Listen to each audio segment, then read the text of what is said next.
Terima kasih untuk kesempatan pagi ini saya membawakan kebenaran firman Tuhan. Sekali lagi saya ucapkan shalom, selamat pagi, ya. Selamat berbakti kembali di dalam Tuhan Yesus Kristus. Tema firman Tuhan pagi ini adalah bersorak-sorak di dalam Tuhan. Ya. Untuk itu kita akan membaca satu ayat emas yang sebetulnya sudah dikirim ya ke WA-nya masing-masing dari kita. Habakuk 3 ayat yang ke-18. Kita bangkit berdiri, yuk kita baca bersama-sama dengan suara nyaring. Habakuk 3 ayat 18. 2, 3. Namun aku akan bersorak-sorak di dalam Tuhan, beria-ria di dalam Allah yang menyelamatkan aku. Kita masuk dalam doa. Bapa, di dalam nama Tuhan Yesus kami mengucap syukur dan terima kasih Tuhan. Kalau Engkau sungguh-sungguh sangat mengasihi kami, sehingga kalau kami bersorak-sorak di dalam Engkau, di dalam Tuhan, itu adalah sudah selayaknya. Kami bersorak-sorak, kami bersyukur karena Engkau mengasihi kami. Bapak, sebentar kami hendak sharing, hendak berbagi firman Tuhan, hendak merenungkan firman Tuhan. Kiranya kuat kuasa daripada Roh Allah yang memimpin kami semua. Tuhan, bukakan hati dan pikiran kami, Engkau urapi setiap kami, sehingga apa yang kami dengar, apa yang diucapkan, itu sesungguhnya daripada Engkau, dan kami yakin, kami percaya ada pimpinan, ada kuat kuasa Roh Allah, Roh Kudus yang ada di tengah-tengah kami. Kami mau serahkan semuanya hanya di dalam tangan-Mu, di dalam kuat kuasa daripada firman Tuhan, kuat kuasa daripada Roh Allah sendiri. Di dalam nama Tuhan Yesus kami berdoa dan mengucap syukur. Amin. Terima kasih, silahkan duduk.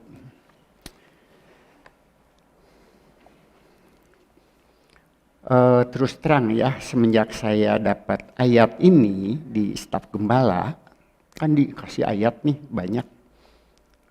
Tiba-tiba saya mau pilih yang ini.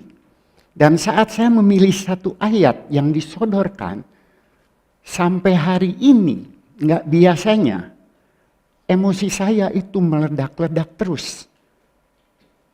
Tapi ketika saya membaca, ternyata juga di dalam firman Tuhan ada seorang nabi yang berdoa pada Tuhan dengan nada yang kurang lebih sama gitu ya.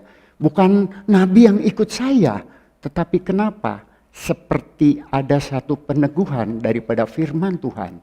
Allah itu sungguh Dia yang patut kita sembah di dalam nama Tuhan Yesus Kristus. Nah, Bapak Ibu Saudara yang kekasih, kitab Habakuk itu hanya ada 3 pasal saja. Saya menghimbau kepada kita semua nanti di rumah ya, ada waktu, silahkan baca sendiri. Sangat-sangat menarik, seru gitu kalau dibacanya. Ya, tulisan firman Tuhan dalam Habakuk itu disajikan dalam bentuk sastra yang menggambarkan perpaduan antara alam nyata, alam fisika, dan alam roh. Sungguh-sungguh sangat luar biasa sekali, sangat menarik.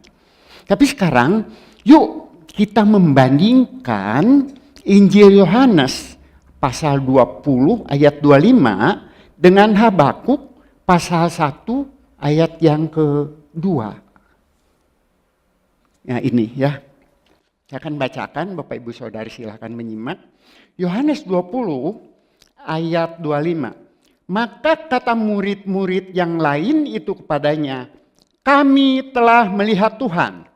Tetapi Thomas berkata kepada mereka, sebelum aku melihat bekas paku pada tangannya, dan sebelum aku mencucukkan jariku ke dalam bekas paku itu, dan mencucukkan tanganku ke dalam lambungnya, sekali-kali aku tidak akan percaya. Maaf bicara, ada banyak hamba Tuhan terus terang beda pendapat di dalam menerjemahkan ayat yang ini. Yuk kita lihat sekarang Habakuk 1 ayat yang kedua. Oke.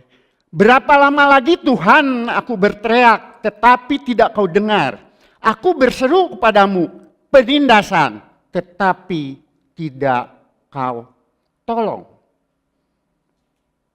Perhatikan kedua ayat tersebut di atas tadi yang sudah kita baca. Thomas sedang berbicara kepada teman-temannya. Sedangkan Habakuk berbicara kepada Tuhan. Bulan lalu kita sudah diajarkan, sudah dijelaskan oleh para hamba Tuhan, ya, oleh hamba Tuhan yang di Berea, bahwa berdoa itu adalah berkomunikasi, berbicara kepada Tuhan. Nah waktu itu Thomas tuh ngobrol, bicara sama teman-temannya yang 11 orang rasul itu. Sedangkan Habakuk berbicara dan atau berdoa kepada Tuhan. Nah jika kita membaca hanya sepintas saja, maka akan berasumsi seolah-olah Thomas dan Habakuk adalah orang yang kurang percaya kepada Tuhan. Itu asumsi saya. Mungkin Bapak Ibu Saudara punya asumsi yang berbeda. Nah, tetapi kalau kita menyimaknya baik-baik dan teliti membacanya, maka kita akan mengerti sesungguhnya Thomas maupun Habakuk adalah sama-sama orang beriman kepada Tuhan. Dan mereka membuktikan sendiri bahwa dia yang tidak nampak itu adalah Tuhan. Nah inilah ya respon Tuhan kepada Thomas dan kepada Habakuk. Coba saya tuliskan ya waktu itu sambil nulis saya terus terang saya nggak bisa ngomong tanpa saya nulis duluan. Jadi waktu saya nulis terus terang firman Tuhan itu sangat-sangat memberkati sekali untuk saya secara pribadi. Respon Tuhan kepada Habakuk seperti ini. Respon Tuhan kepada Thomas itu seperti ini. Tuhan Yesus menampakkan dirinya dan berkata pada Thomas tentunya, taruhlah jarimu di sini, itu Yohanes 20 ayat 27, dan lihatlah tanganku, ulurkan tanganmu, dan cucukkanlah dalam lambungku, dan jangan engkau tidak percaya lagi. Melainkan, percayalah. Artinya Tuhan Yesus dengan tegas. Percaya sama Tuhan Yesus. Mau ngerti, mau enggak itu bukan urusan kamu. Karena otak manusia itu terbatas. Ya. Lalu Thomas menjawab di mana? Ya Tuhanku dan Allahku. Di dalam Yohanes 20 ayat 28. Alkitab mencatat. Ternyata Thomas tidak mencucukkan tangannya ke dalam lambungnya Tuhan Yesus. Sama seperti murid-murid yang lain melihat penampakan Tuhan Yesus dan mereka percaya bahwa Yesus sudah bangkit. Pada waktu yang berbeda, Thomas juga melihat penampakan Tuhan Yesus dan Thomas percaya. Bahkan Thomas berkata, ya Tuhanku dan Allahku. Betapa saya sangat diberkati sekali. Ya, perhatikan baik-baik. Thomas itu bukan orang yang gampangan. Ia tidak serta-merta percaya begitu saja kepada setiap berita yang masuk.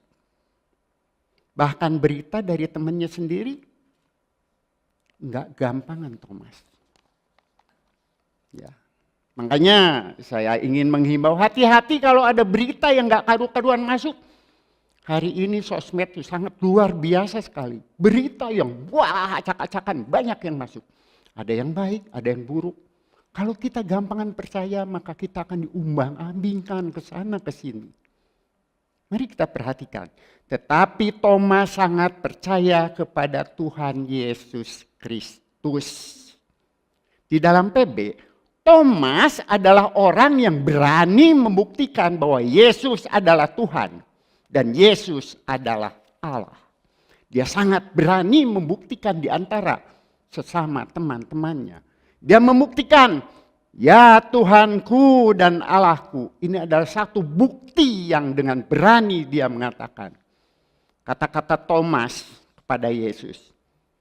Maaf bicara, salah saya. Kata-kata Yesus yang mengatakan begini. Di dalam Yohanes 20 ayat 29b ya. Berbahagialah mereka yang tidak melihat namun percaya. Itu bukan hanya ditujukan kepada Thomas. Tolong jangan salah paham. Mereka itu bukan tunggal, bukan kepada seorang. Melainkan juga waktu itu ditujukan kepada murid-murid Yesus yang lain.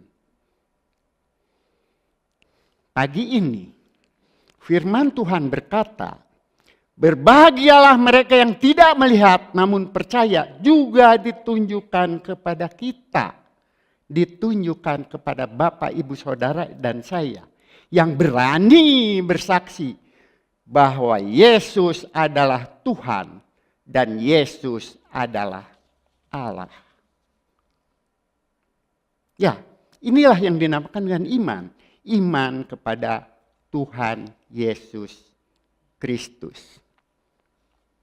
Oke, yuk kita sekarang simak baik-baik jawaban Tuhan kepada Habakuk. Ya. Tuhan menampakkan dirinya dalam satu penglihatan yang sangat luar biasa sekali. Lalu Tuhan menjawab demikian. Tuliskanlah penglihatan itu dan ukirlah itu pada loh-loh. Supaya orang sambil lalu dapat membacanya. Itulah yang Tuhan perintahkan kepada Habakuk waktu itu. Lalu apa respon daripada Habakuk pasca penglihatan dari Tuhan? Habakuk bilang seperti ini di dalam Habakuk 2 ayat yang keempat. Sesungguhnya orang yang membusungkan dada udah tahu ya artinya, sombong, angkuh, tinggi hati, itu tidak lurus hatinya. Tetapi orang yang benar akan hidup oleh percayanya. Jadi orang benar itu pasti akan hidup oleh percayanya kepada Tuhan. Nah, Bapak, Ibu, Saudara yang kekasih, yuk perhatikan lagi ayat masnya yang tadi pertama kita sudah lihat di dalam Habakuk 3 ayat 18. Namun aku akan bersorak-sorak di dalam Tuhan, beria-ria di dalam Allah yang menyelamatkan aku. Kenapa bersorak-sorak? Sudah jelas. Hari ini Bapak, Ibu, Saudara dan saya yang percaya kepada Tuhan Yesus sebagai Tuhan dan Juru Selamat sudah diselamatkan. Ya. Nah, kenapa Habakuk tidak serta-merta ngomong yang lain-lain? Habakuk tidak serta-merta bersorak-sorak untuk sesuatu yang tidak jelas. Apa yang ia lakukan itu tentu ada alasannya. Ia bersorak-sorak yaitu di dalam Tuhan, di dalam Allah yang menyelamatkan. Bukan sorak-sorak yang maaf bicara kalau ada sesuatu yang heboh, yang baik, kita bersorak-sorak saking sukacita. Tidak, Habakuk bersorak-sorak di dalam Allah yang menyelamatkan. Oke, saya stop dulu di sini ya. Bapak, Ibu, Saudara yang kekasih, sejak kekal sampai kekekalan nanti, Allah itu sesungguhnya Maha Tahu. Tahu segalanya. Dan Allah sangat-sangat berniat sekali untuk menyelamatkan manusia ciptaannya yang sedang akan jatuh ke dalam dosa. Alkitab mencatat, biang keroknya adalah siapa? Lucifer, si pemberontak itu. Itu adalah biang keroknya. Ketika saya nulis ini, emosi saya juga ikut, wah ini biang keroknya memang si pemberontak itu. Kemudian manusia pertama itu terkena sihir si ular tua. Lalu ada janji Allah kepada Abraham.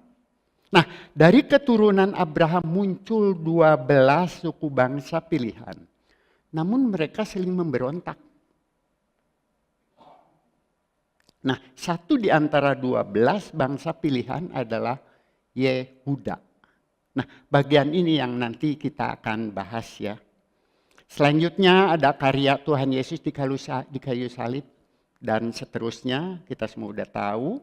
Dan nanti pada kedatangan Tuhan yang kedua, dengan cara apapun, baik kita dipanggil duluan, Tuhan jemput orang-orang percaya, atau nanti secara keseluruhan, Tuhan datang untuk kali yang kedua, membawa orang-orang percaya kepada Allah di dalam Tuhan Yesus Kristus. Oke? Nah, dalam konteks suku bangsa pilihan, maksudnya Yehuda yang tadi saya sebutkan, ada tercatat dalam 2 Tawarikh pasal 36 dan 2 Raja-Raja pasal 23 dan pasal 23 sampai 25. Bapak Ibu Saudara silakan aja catat, nanti di rumah baca ya. Saya akan bacakan di sini. Saya akan cerita singkat saja ya. 2 Tawarikh pasal 36 dan 2 Raja-Raja pasal 23 sampai 25. Singkat cerita seperti ini. Suku Yehuda pun menjadi satu negara di Yerusalem waktu itu. Nah, waktu itu Yehuda diperintah oleh Raja Yoahas. Tetapi Mesir sebagai negara adikuasa memecat Yoahas lalu digantikan oleh saudaranya Eliakim dengan mengganti namanya Yoyakim. Nah, kalau kita membaca di dalam Raja-Raja dan 2 Tawarikh itu, padahal Yoahas itu baru beberapa bulan memerintah sebagai raja. Tetapi Mesir memecatnya, menggantikannya dengan Yoyakim. Nah, selama diperintah oleh Yoyakim, itu Yehuda yang enggak terlalu besar melakukan apa yang jahat di mata Tuhan. Yoyakim menarik pajak emas dan perak dari rakyat negeri. Dan memberikannya kepada Fir'aun Neko, Raja Mesir. Aneh bukan? Menarik pajak bukan untuk kesejahteraan rakyat, tetapi malah dikasihkan, diberikan kepada bangsa lain, yaitu kepada Mesir. Ini sesuatu yang aneh. Atau memang Mesir sedang menjajah, waktu itu menjajah Yehuda. Ya. Nah, apa yang jahat di mata Tuhan itu mengandung arti mulai dari Raja Yoyakim, para menterinya, pejabat-pejabat pemerintahannya, dan mungkin saja penasehat raja pun semuanya korup. Dan tidak ada yang melakukan apa yang benar di hadapan Tuhan. Akhirnya ya rakyat menjadi sengsara otomatis. Tertindas. Dan bisa saja rakyat itu terkondisi untuk menjauh daripada Tuhan. Karena pemimpinnya melakukan yang korup. Rakyat pun akhirnya bisa terkondisi menjauh dari Tuhan. Sementara itu di sekeliling Yehuda itu ada negara-negara besar yang tidak percaya kepada Tuhan. Selain Mesir, ada Asyur, ada Babel. Itu adalah negara-negara yang tidak percaya kepada Tuhan. Nah, untuk Babel itu Habakuk menyebutnya orang-orang Kasdim. Mereka adalah orang-orang yang sangat jahat dan kejam. Sebagai warga negara Yehuda yang sedang korup dan melakukan apa yang jahat di mata Tuhan, Habakuk itu nggak bisa berbuat banyak. Habakuk nggak bisa berbuat banyak selain berdoa pada Tuhan dan berseru pada Tuhan. Ya, Yehuda waktu itu sedang berada di bawah kendali Mesir. Di bawah pemerintahan Yoyakim itu Yehuda itu terjajah oleh Mesir. Dan ada tekanan penindasan dari negara superpower ya, kalau zaman sekarang tuh dari negara superpowernya Babel. Waktu itu negara yang sangat besar, sangat ditakuti mungkin. Di masa Yoyakim inilah sang Nabi Habakuk berdoa pada Tuhan. Sang Nabi Habakuk berteriak kepada Tuhan. Kita lihat apa yang Nabi Habakuk katakan. Habakuk 1 ayat yang kedua. Berapa lama lagi Tuhan aku berteriak, tetapi tidak kau dengar. Aku berseru kepadamu penindasan, tetapi tidak kau tolong. Nah, Bapak Ibu Saudara yang kekasih, seberapa sering kita diajarkan bahwa Tuhan selalu menjawab doa dengan jawaban oke, tidak, atau nanti tunggu dulu. Bukankah gitu? Saya juga sering dengar seperti itu dan diajarkan seperti itu. Apakah ajaran itu salah? Oh tidak salah. Tetapi pertanyaannya, bagaimana jika jawaban doa itu seperti yang dialami oleh Nabi Habakuk? Seakan-akan Tuhan hanya diam saja. Seakan-akan Tuhan tidak bilang oke, tidak bilang tidak, atau nanti tunggu dulu. Seakan-akan Tuhan itu diam saja. Sehingga dengan suara keras ya, mungkin dengan nada emosi Nabi Habakuk berdoa demikian ya. Itu yang tadi juga sudah kita baca. Berapa lama lagi Tuhan aku berteriak, tetapi tidak kau dengar. Aku berseru kepadamu penindasan, tetapi tidak kau tolong.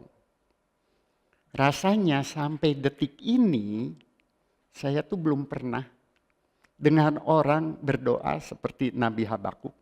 Berdoa kepada Tuhan kayak yang kurang ajar. Tapi dengan penuh iman, dengan penuh emosi yang meledak-ledak. Itulah seorang Nabi Habakuk.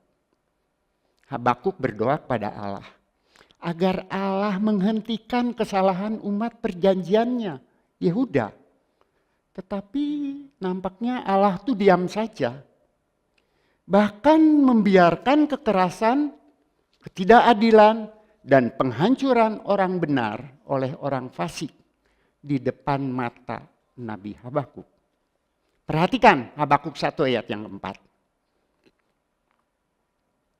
Apa yang dikatakan? Itulah sebabnya hukum kehilangan kekuatannya. Dan tidak pernah muncul keadilan. Sebab orang fasik mengepung orang benar. Itulah sebabnya keadilan muncul terbalik. Bahwa Allah akan memakai bangsa Babel dan orang-orang Kasdim yang bengis dan kafir untuk menghukum Yehuda. Kasus ini sangat-sangat mengejutkan Nabi Habakuk. Dan tentunya sulit untuk bisa diterima oleh umat Tuhan. Kasus ini sangat sulit diterima oleh umat Allah. Nabi Habakuk pun sulit menerimanya.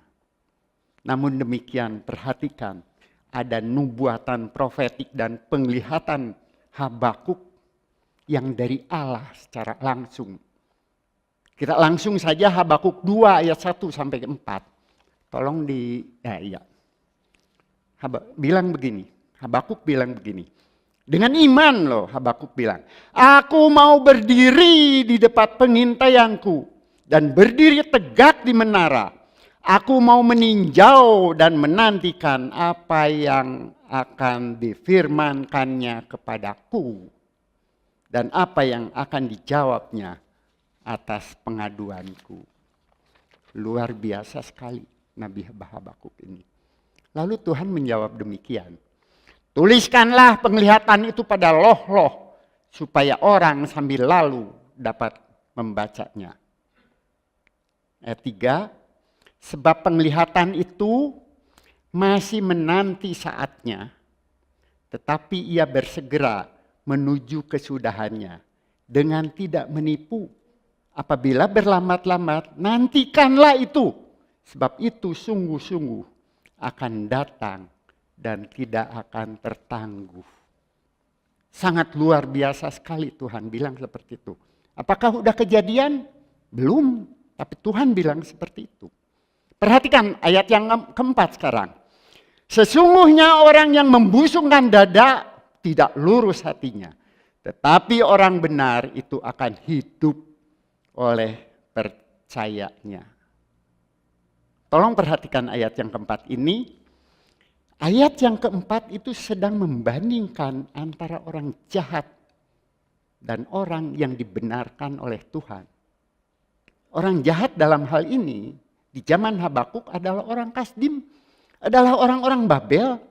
Sedangkan orang yang dibenarkan oleh Tuhan adalah sang Nabi Habakuk dan umat pilihan Tuhan. Siapa? Yehuda. Yehuda adalah umat pilihan Tuhan, yaitu umat yang dibenarkan oleh Tuhan. Tolong perhatikan kata-kata, orang benar itu akan hidup oleh percayanya. Saya lihat di King James Version, itu percaya diterjemahkan dengan iman. Tapi ketika terus terang saya senang kaligrafi, ya saya nggak ngerti huruf Mandarin loh. Tapi saya senang kaligrafi. Tapi ketika saya lihat-lihat di kitab Mandarin, ternyata terjemahannya sama. Di kitab Mandarin pun percaya itu diterjemahan sebagai iman. Di sini ada tulisannya, saya nggak bisa baca terus terang. Saya cuman baca, ganti aja pakai bahasa Indonesia ya. Musinya mah ada Ibu Eeng yang tolong bacain. Saya nggak akan bacain lah, nanti salah ngaco lagi. Tapi artinya seperti ini. Orang benar yang hidup karena iman. Jadi orang benar itu akan hidup oleh percayanya. Di dalam kitab Mandarin diterjemahkan hanya orang benar yang hidup karena iman. Ya, bahwa orang benar itu akan hidup oleh iman, ya. Sampai di sini jawaban Tuhan atas doa Habakuk itu sepertinya tidak instan. Tapi Nabi Habakuk harus bersabar menunggu waktunya Tuhan. Ia masih harus menunggu dengan iman. Nah, di sini iman berarti kepercayaan yang kokoh dalam Tuhan. Bahwa Tuhan adalah Allah yang benar. Allah yang kita kenal di dalam Tuhan Yesus Kristus sebagai Tuhan dan Juru Selamat. Ya, tadi kita sudah baca di awal pengakuan iman yang kokoh dari sosok Thomas. Bahwa Yesus adalah Tuhan dan Yesus adalah Raja. Nah, dengan mengatakan bahwa orang benar itu akan hidup oleh percayanya, sampai di sini sesungguhnya Tuhan sudah menjawab Nabi Habakuk. Tetapi Habakuk masih harus menunggu waktunya Tuhan. Bahwa orang benar itu akan hidup oleh imannya. Selanjutnya Tuhan kembali memperlihatkan satu penglihatan yang sangat luar biasa sekali. Untuk mengokohkan jawaban Tuhan atas doa Habakuk. Itu tercatat dalam Habakuk 3 ayat 12 sampai yang ke-12. Hari ini banyak baca ayat ya. Ayat yang 12. Dalam kegeraman engkau melangkah melintasi bumi. Dalam murka engkau menggasak bangsa-bangsa. Akhirnya Tuhan yang berbuat demikian kepada bangsa-bangsa yang tidak mengenal Allah.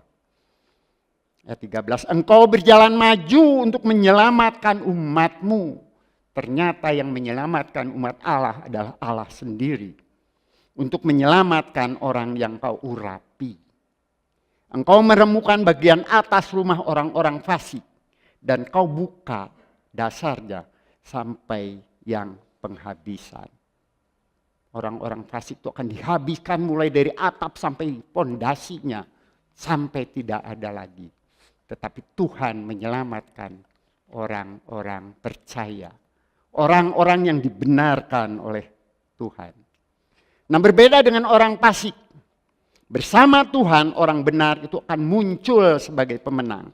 Sebab hati orang benar tertuju kepada Tuhan. Tindakan orang benar semata-mata bukan untuk membusungkan dada, melainkan sebagai bentuk ucapan syukur kepada Allah. Karena Allah yang menyelamatkan umatnya.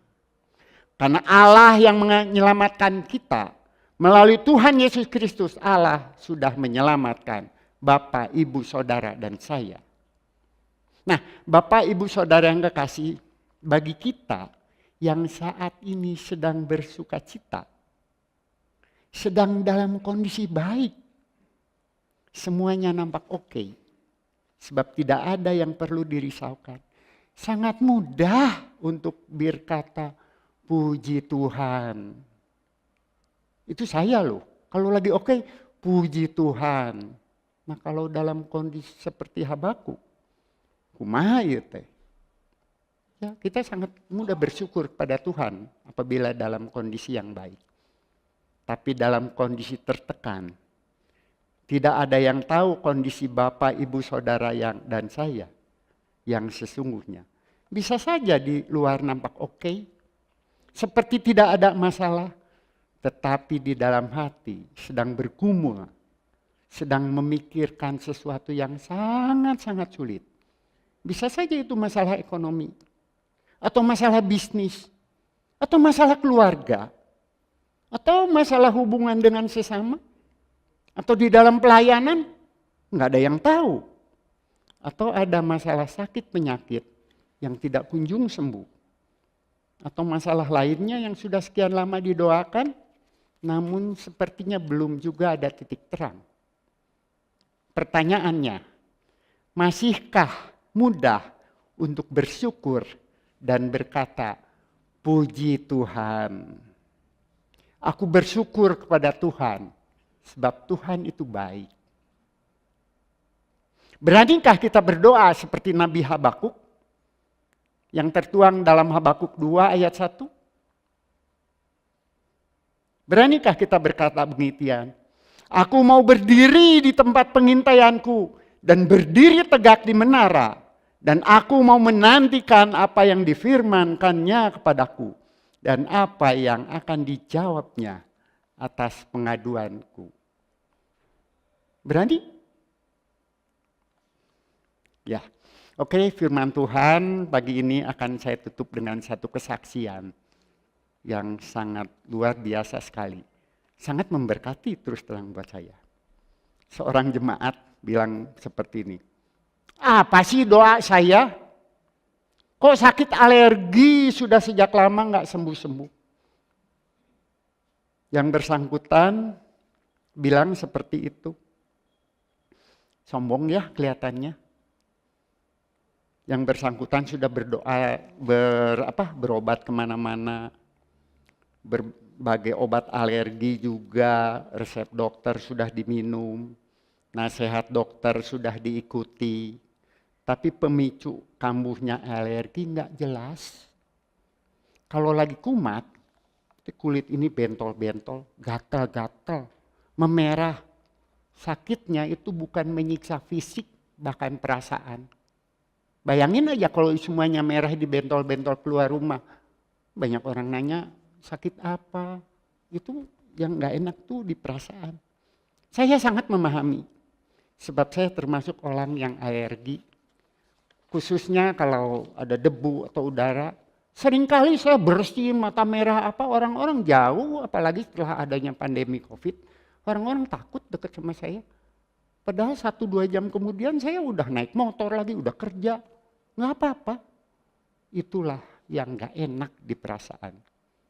Jika kondisi kita sedang oke, seseorang bisa sabar dan tenang. Manakala alergi kambuh. Tapi dalam kondisi tertentu, cek Sunda nama munker aral gitu ya. Naon atuh dosa abdi teh Gusti? Keur aral mah kadang-kadang rada sombong gitu ngomong nate gitu ya. Nah, bagaimana kalau Tuhan balik bertanya, emangnya ada sih orang yang nggak berdosa? Nah, kalau Tuhan ngomong gitu terus mau jawab apa kita? Nah kemudian kalau setelah sadar dengan kata-katanya, setiap orang percaya pasti bertobat. Pasti minta ampun pada Tuhan. Dan Tuhan pasti, saya mau katakan, Tuhan pasti mengampuninya. Inilah sifat Allah yang penuh dengan kasih. Dan Tuhan bisa bilang begini, percayalah kepadaku anakku, aku sangat mengasihi kamu. Tuhan akan bilang begitu ketika kita bertobat kepada Tuhan. Nah, Bapak, Ibu, Saudara yang kekasih, sakit sudah lama belum sembuh-sembuh itu belum tentu hukuman Tuhan. Bisa jadi itu adalah kasih karunia-Nya. Dan Tuhan sedang memurnikan orang yang dikasihinya. Paulus juga sempat komplain mengenai kasus duri dalam daging. Rasul Paulus bilang, ini ada duri dalam daging.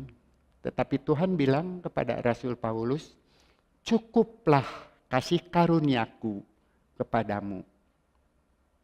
Ingat, kalau dahulu Tuhan pernah menolong hingga kita bisa keluar dari segala masalah, sekarang juga Tuhan pasti menolong orang-orang yang berseru kepadanya.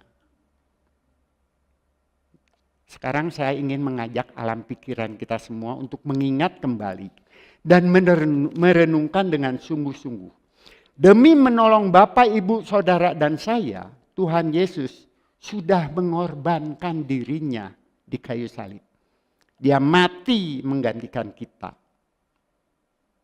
Dikuburkan dan akhirnya Tuhan Yesus bangkit mengalahkan maut. Lalu Tuhan Yesus naik ke surga, mempersiapkan tempat di kekekalan. Semua itu untuk siapa? Semua itu untuk kita. Semua itu untuk Bapak, Ibu, Saudara, dan saya. Semua itu untuk kepentingan kita semua yang mau percaya kepadanya. Satu saat Dia akan datang kembali menjemput kita semua yang percaya kepadanya. Nah, Bapak, Ibu, Saudara yang kekasih, mari kita belajar dari Nabi Habakuk. Dalam kondisi apapun, dalam kondisi suka maupun kondisi suka, sekali lagi saya mau katakan, dalam kondisi apapun. Yuk kita baca Habakuk 3 ayat 17 sampai 19. Saya mengundang Bapak Ibu Saudara untuk bangkit berdiri lagi. Saya akan baca ayat 17, nanti 18, 19 kita baca semuanya bareng-bareng dengan suara nyaring ya. Ayat 17. Sekalipun pohon ara tidak berbunga, pohon anggur tidak berbuah, hasil pohon zaitun mengecewakan, sekalipun ladang-ladang tidak menghasilkan makanan, kambing domba terhalau dari kurungan, dan tidak ada lembu sapi dalam kandang. 18-19 kita baca bersama-sama dengan suara nyaring. 2, 3. Namun aku akan bersorak-sorak di dalam Tuhan, beria-ria di dalam Allah yang menyelamatkan aku. Allah Tuhanku itu kekuatanku. Ia membuat kakiku seperti kaki rusa. Ia membiarkan aku berjejak di bukit-bukitku. Amin untuk firman Tuhan. Silakan duduk. Waktu dan tempat saya kembalikan kepada Bapak Gembala.